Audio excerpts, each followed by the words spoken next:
नमस्ते दोस्तों। I hope आपकी पढ़ाई बहुत जोरों शोरों से चल रही है और बहुत अच्छे से आप एनसीईआरटी को कंप्लीट किए जा रहे हैं। कल के वीडियो में हमने एनसीईआरटी 6 के एनसीईआरटी का, ज्योग्राफी के एनसीईआरटी का फर्स्ट और सेकंड चैप्टर को कंप्लीट किया। आज हम थर्ड और फोर्थ चैप्टर को कंप्लीट करने वाले हैं। तो चलिए आज का वीडियो स्टार्ट करें। बट वीडियो स्टार्ट करने के पहले आपको ये बता दूं कि हम ग्रुप में टास्क के साथ स्टडी करना शुरू किए हैं, कुछ हटके सीरीज शुरू की है और इसी कारण मैंने कुछ टेलीग्राम ग्रुप बनाए हैं। टेलीग्राम ग्रुप्स को आप ज्वाइन कीजिए और टेलीग्राम ग्रुप्स को ज्वाइन करने के बाद आपको वहां पे हर एक चीज की इंफॉर्मेशन मिलती रहेगी। आपको जब एनसीईआरटी खत्म हो जाएगी तो आपको टेस्ट्स भी वहां पे ली जाएगी। आपकी ओरल टेस्ट हो, रिटन टेस्ट हो, जो भी टेस्ट है वो भी ली जाएगी। आपको उस पर डेली शेड्यूल भी मिलते रहेंगे। लेक्चर के शेड्यूल मिलने के साथ साथ आपको ये बता दूं कि ग्रुप पे आप लोगों को आप अपने डाउट्स भी पूछ सकते हो और काफी सारी चीजें कर सकते हो। बट वीडियो को देखने के बाद या पहले एक चीज याद रखेगा, यूट्यूब चैनल को मेरे सब्सक्राइब जरूर करते रहें और लाइक करें वीडियो को और अपना रिस्पॉन्स दिखाएं ताकि और ऐसे ही वीडियोस आपके लिए रेगुलरली आते रहे। अगर आप टेलीग्राम ग्रुप्स को ज्वाइन करना चाहते हो तो अभी इस वीडियो के नीचे डिस्क्रिप्शन बॉक्स में जाइए। डिस्क्रिप्शन में आपको मिलेंगे वो पूरे इंफॉर्मेशन जिससे आप उस टेलीग्राम ग्रुप्स को ज्वाइन कर पाएंगे और अपनी स्टडी को और बेहतरीन बना पाएंगे, बिल्कुल फ्री ऑफ कॉस्ट। चलिए आज का लेक्चर स्टार्ट करते हैं। हम एनसीईआरटी से थर्ड चैप्टर पढ़ रहे हैं जिसका नाम है मोशंस ऑफ द अर्थ। अब पहला, जैसे कि आप पहले ही लाइन में देखोगे यहाँ पे लिखा है कि जैसे हमें पता है कि अर्थ के दो मोशन होते हैं, एक होता है रोटेशन और एक होता है रिवॉल्यूशन। सबसे पहले देखिए दोनों चीजें यहाँ क्या लिखा है ये मैं आपको बता देता हूँ, फिर मैं आपको एक्सप्लेन करता हूँ। यहाँ लिखा है कि जो रोटेशन होता है उसमें अर्थ यानी क्या है, अर्थ का मोशन यानी क्या, अर्थ का मोशन यानी अर्थ की मूवमेंट, जो अर्थ घूम रही है। अब दो तरीके से अर्थ घूमती है, एक रोटेट होती है और एक रिवॉल्व होती है। तो यहाँ लिखा है कि रोटेशन जो होता है वो मूवमेंट हो रही है अर्थ की जो अपनी एक्सिस में है। देखो जो अपनी ही एक्सिस में अर्थ घूमती है उसे कहा जाता है अर्थ का रोटेशन, और जो अर्थ एक पाथ बना के घूम रही है सन के राउंड उसे रिवॉल्यूशन कहा जाता है। चलिए यही चीज को मैं आपको डायग्रामेटिकली बताने की कोशिश करता हूं। Suppose this is earth and suppose this is sun. तो ये जो अर्थ होती है, ये अर्थ क्या करती है, एक पाथ बना के सन को पूरा चक्कर लगाती है, सन के गोल घूमती है। जो अर्थ सन के गोल घूम रही है इसे कहा जाता है रिवॉल्यूशन।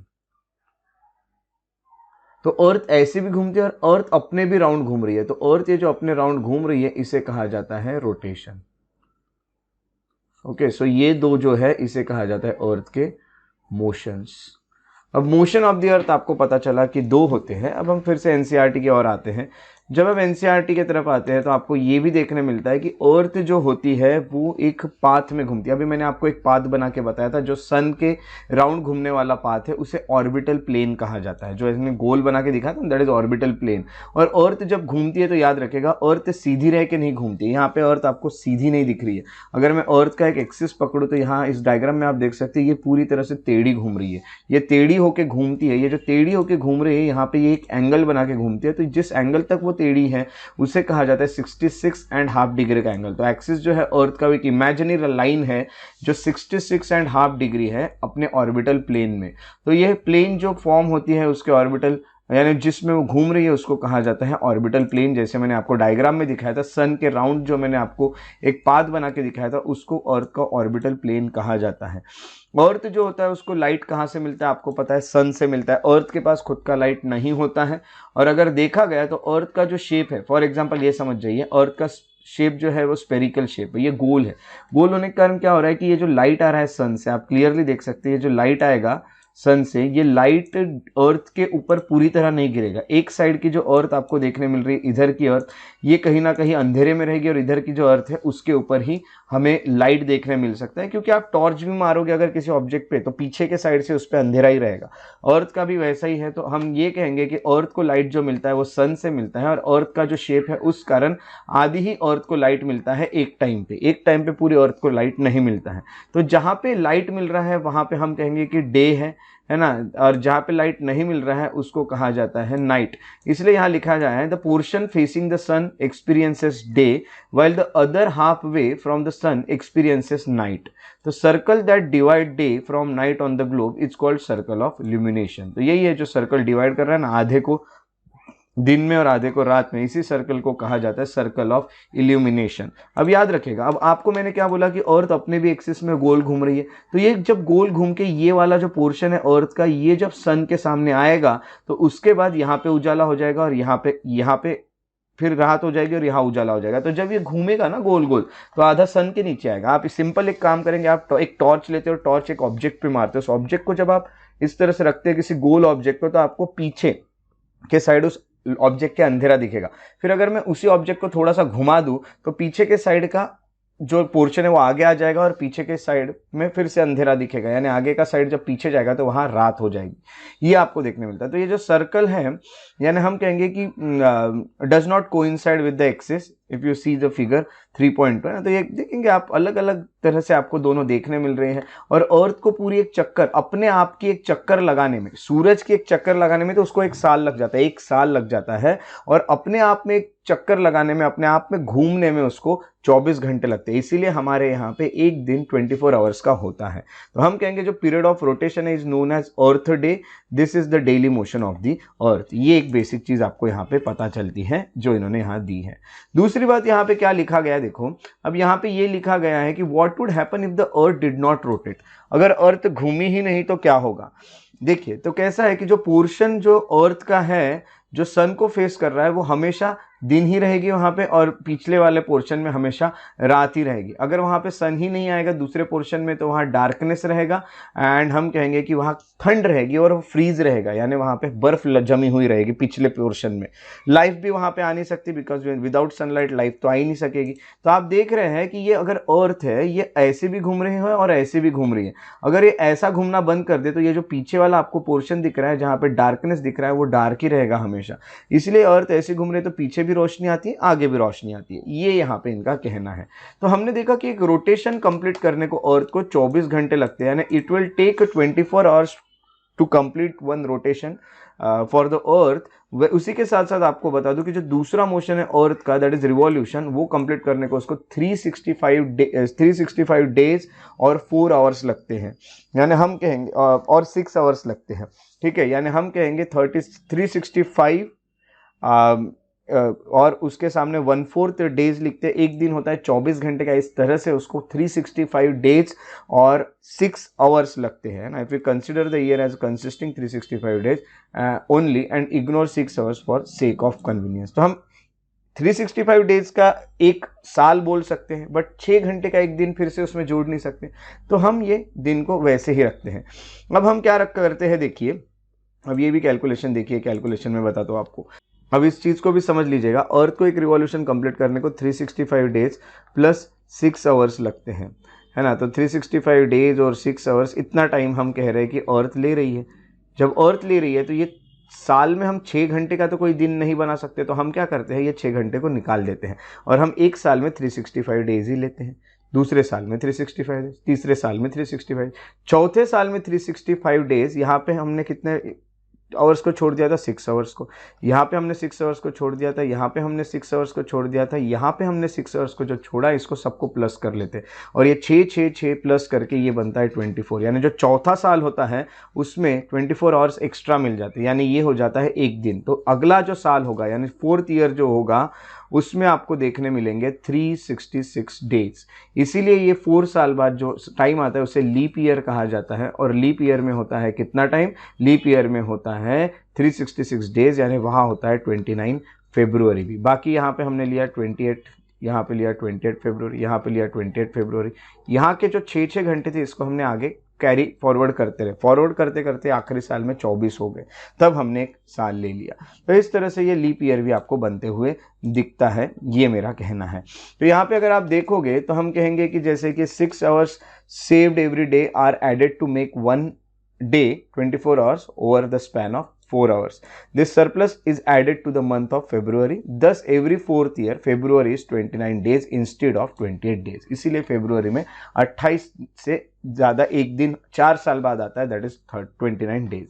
अब हम कहेंगे कि ये जो ईयर है विथ 366 डेज, इसको लीप ईयर कहा जाता है, जैसे मैंने आपको बताया। तो आपको पता है कि अभी आज इस साल अगर लीप ईयर आता है तो अगला जो आएगा लीप ईयर वो 4 साल बाद आएगा, है ना, यानी हम कहेंगे कि 4 ईयर्स में एक बार आएगा।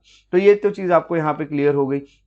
उसके अलावा एक इन्फॉर्मेशन उन्होंने दी है कि जो एंशिएंट इंडियन एस्ट्रोनॉमर है आर्यभट्ट, उन्होंने ये कहा था कि अर्थ जो है वो राउंड है एंड अपने एक्सिस में रोटेट करती है। एकदम बराबर बात उन्होंने कही थी, देखिए कितने पुराने टाइम पे।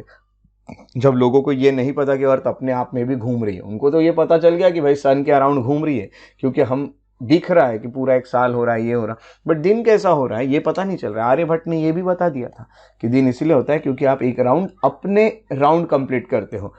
इसके लिए आपको मैं एक एग्जाम्पल देता हूँ।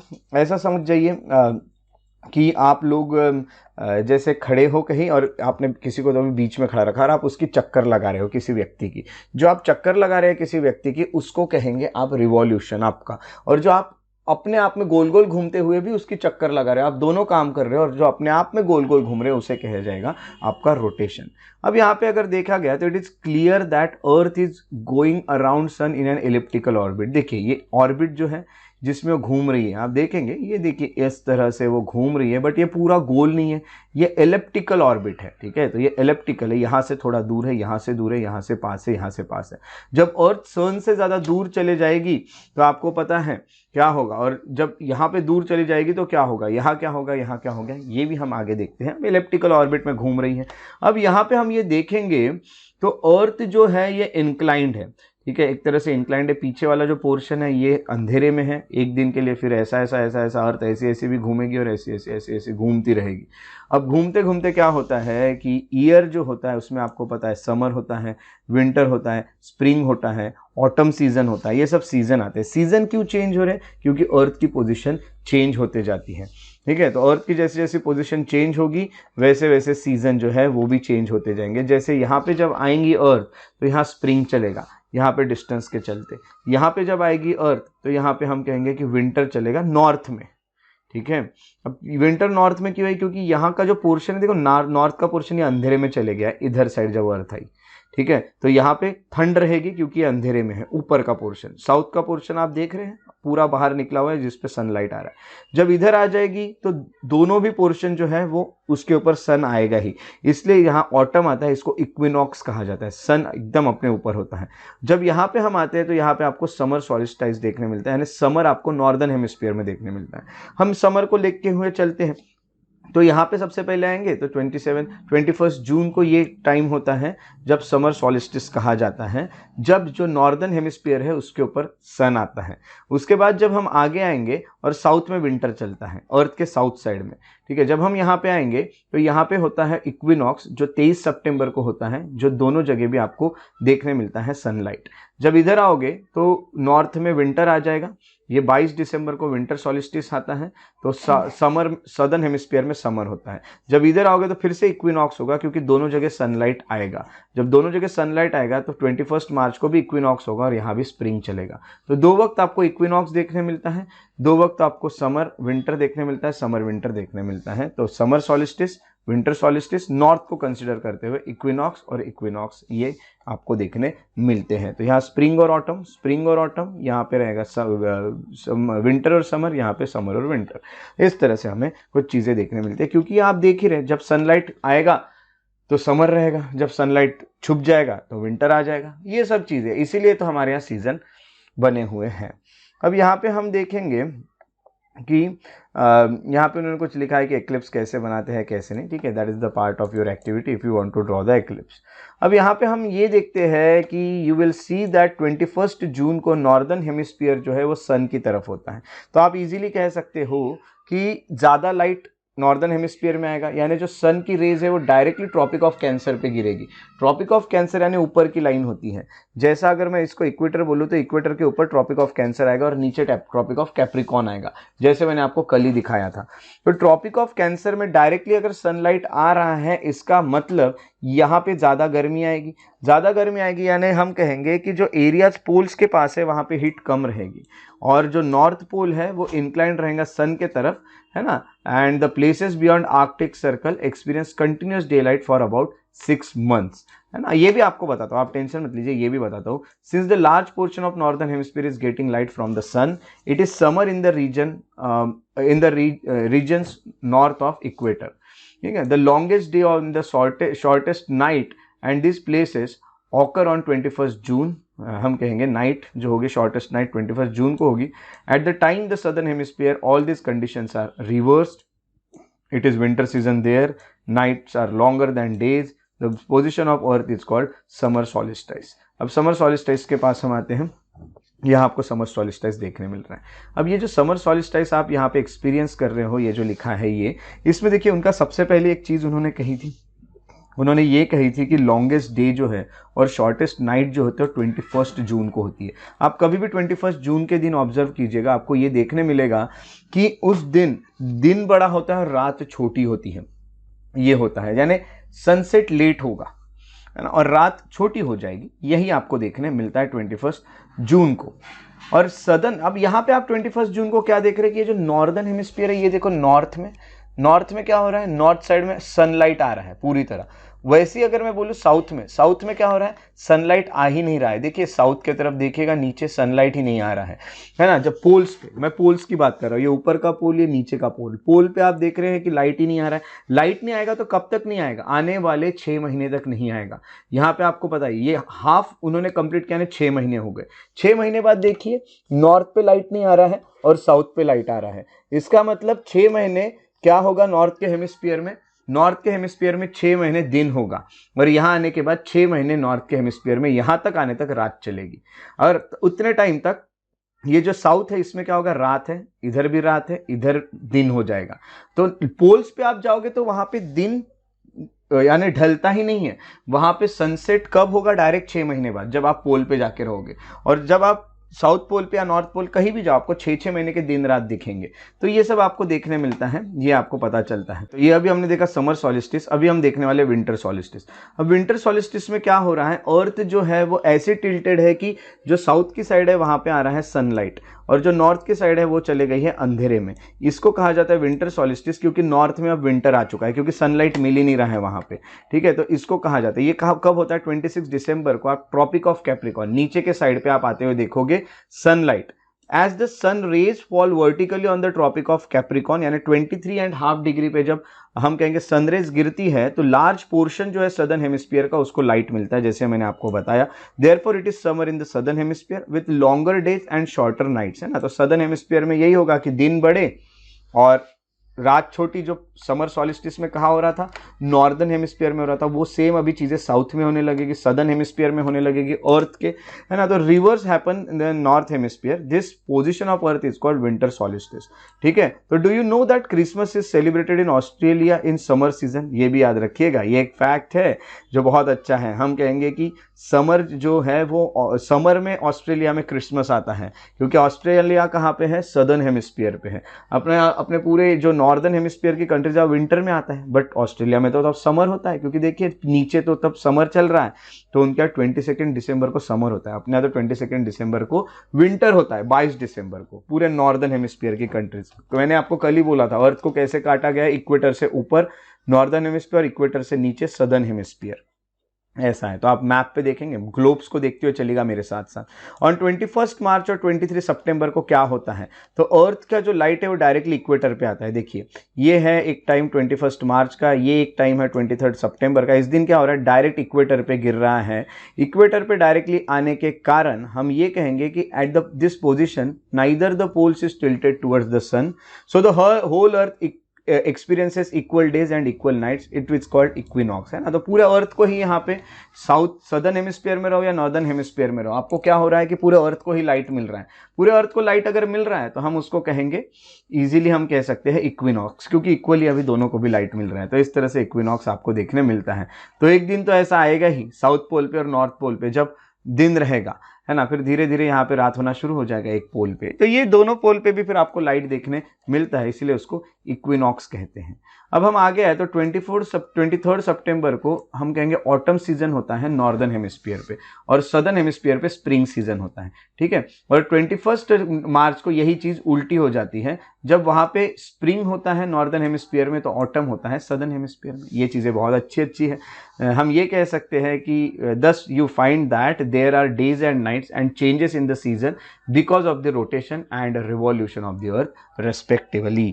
तो ये बहुत अच्छी बातें आपको देखने मिलती हैं। बहुत इजी यहाँ पे एमसीक्यूज भी दिए होते हैं, जैसे the movement of earth around sun is known as, आप आराम से इसका आंसर कर सकते हैं। चलिए आप ही बता दीजिए, है ना।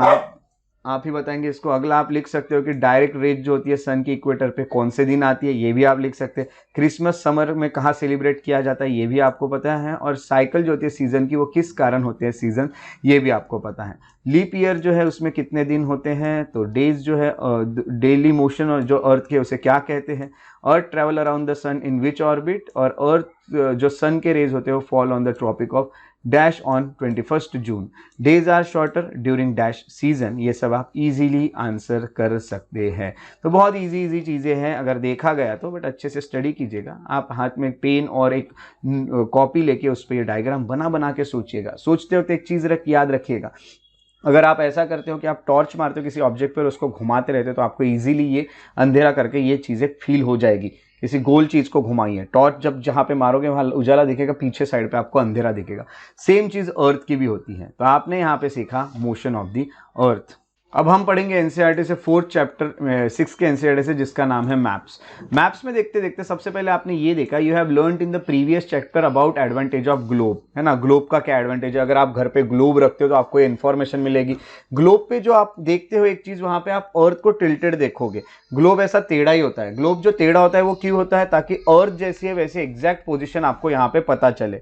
तो ग्लोब का तो बहुत बड़ा महत्व है, बट ग्लोब के कुछ लिमिटेशन भी होते हैं। Globe can be useful when we want to study earth as a whole, है ना। पूरे अर्थ को देखना है तभी आप ग्लोब को देख सकते हो। अगर मैं सिर्फ इंडिया को स्टडी करना चाहता हूं तो मेरे लिए ग्लोब किसी काम का है ही नहीं इतना बड़ा। तो when we want to study only the part of earth as about our country, state, district, town, village, तो हम ग्लोब के काम से ग्लोब से ये काम नहीं कर सकते। ये सब सिचुएशंस में हमें मैप्स को यूज करना पड़ता है। आपके किताबों में मैप दिए जाते हैं। तो मैप क्या होता है, map is a representation or drawing of the earth surface or a part it is drawn on a flat surface according to the scale. तो हम ये कह सकते हैं कि एक मैप बनाया जाता है, और जो मैप बनाया जाता है वो एक रिप्रेजेंटेशन है किसी भी चीज का। आप अगर देखना है तो आप अपने एरिया का भी मैप बना सकते हो पेपर पे।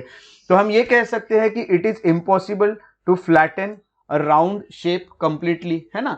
तो अब आपको पता है कि अर्थ का जो राउंड शेप है, फिर अर्थ को कैसा करना पड़ता है, खोल देना पड़ता है पूरी तरह से। आप ऐसा गोल तो नहीं रख सकते मैप में, है ना। तो आप क्या करोगे, इसे खोल दोगे।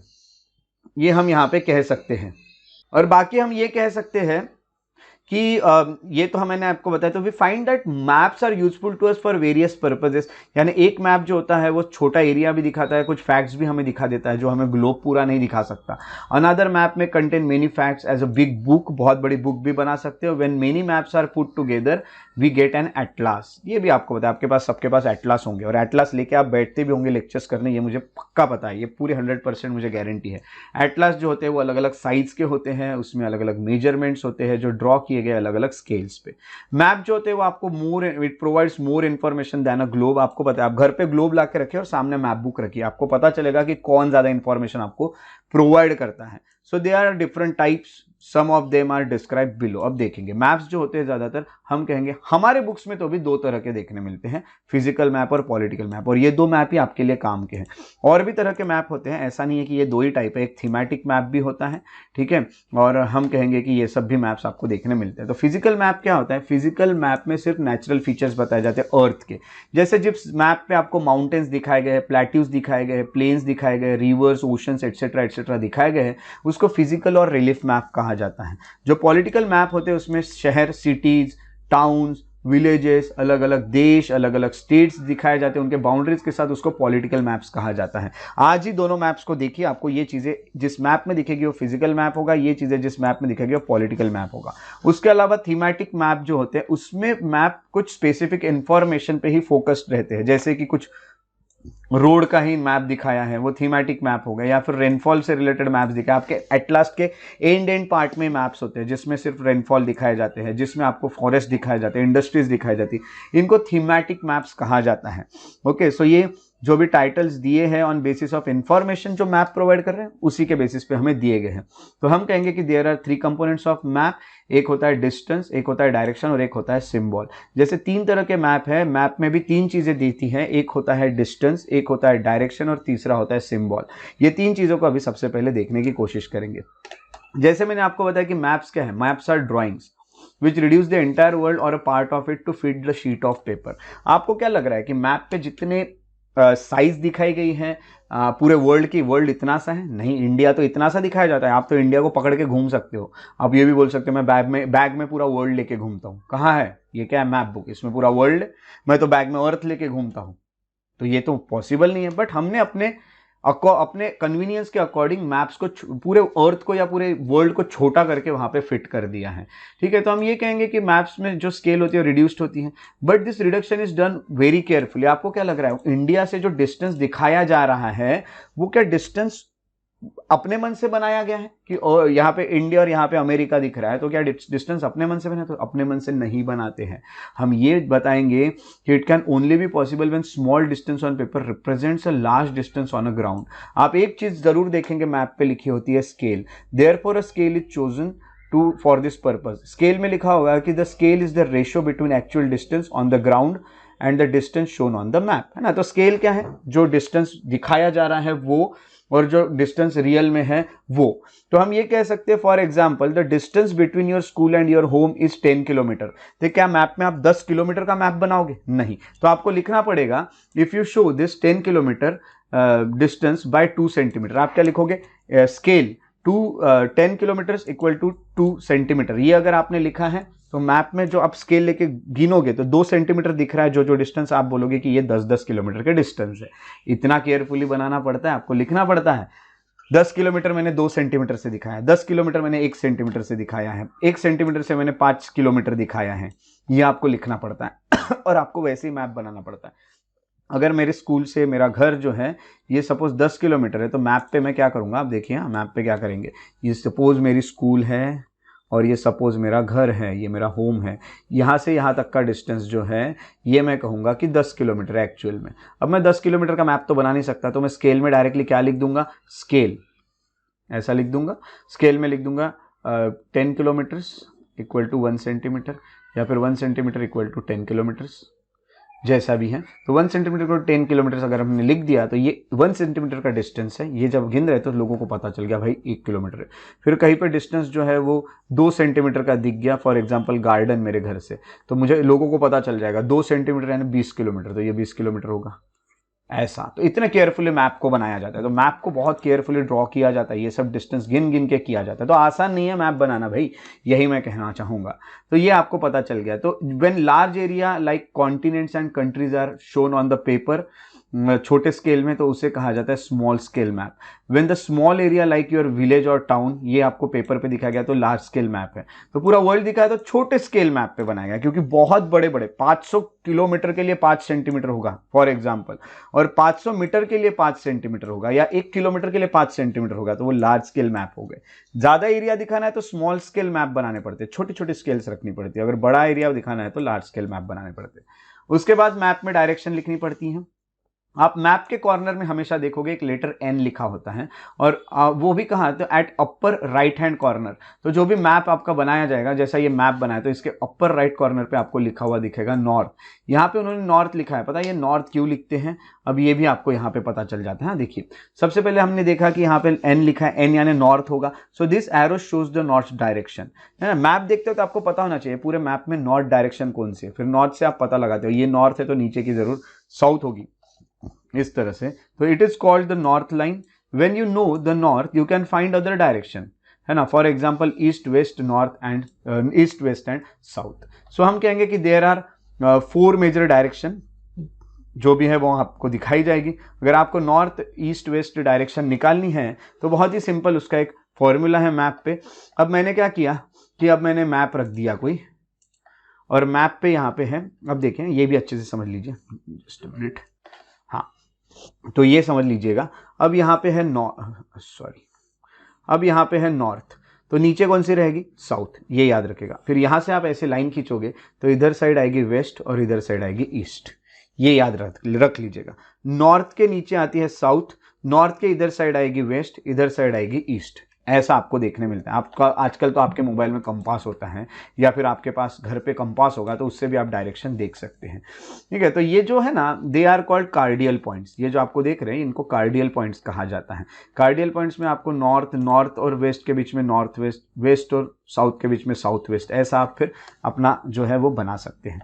ठीक है, तो ये सब चीज़ें आपको पता चलते हैं, इस तरह से मैप बनाया जाता है। अब मैप होने के बाद जैसे हमने बताया कि उसमें कुछ डायरेक्शन दी होती है, मैप में कुछ डिस्टेंस दिया होता है, वैसे ही मैप में दिया जाता है कुछ सिंबल्स।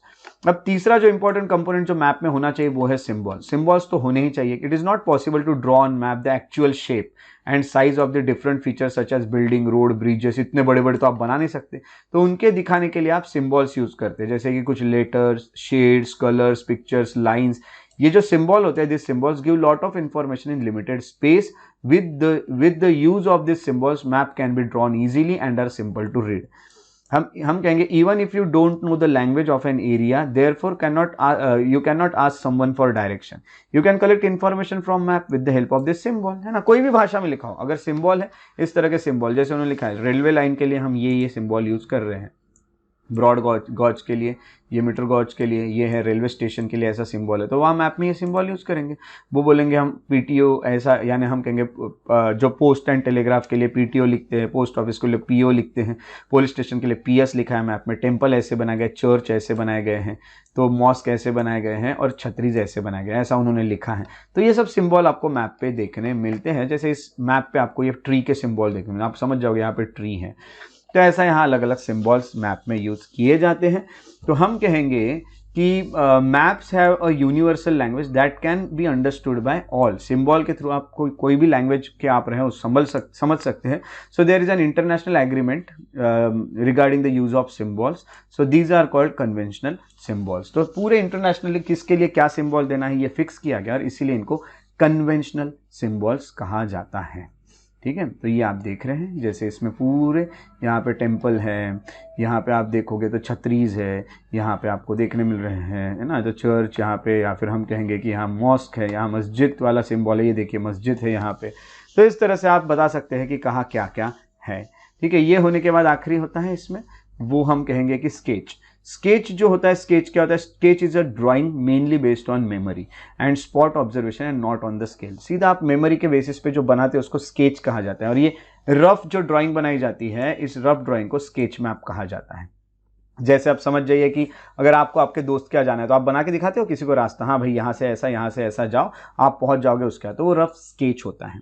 ठीक है, जैसे यहाँ पे लिखा है, suppose you want to go to your friends house but you don't know the way, your friend may make sketch rough to show you his house, उसको कहा जाता है स्केच। स्केच के लिए एग्जैक्टली आपको कोई स्केल्स वेल्स गिनना नहीं पड़ता है, मैं आपको बता देता हूँ, आप ये काम करते ही आ रहे होगे। आप बोलेंगे कि हाँ यहाँ से सीधा जाने के बाद यहाँ पे एक स्क्वायर आएगा, ये स्क्वायर से भी टर्न नहीं होना, यहाँ से भी सीधा जाना, फिर सीधा जाने के बाद यहाँ पे एक लेफ्ट टर्न लेना, यहाँ से लेफ्ट लेना, ये आया आप ऐसे ऐसे, फिर यहाँ से लेफ्ट लिया, फिर यहाँ से सीधा जाना और यहाँ पे मेरा घर आ जाएगा।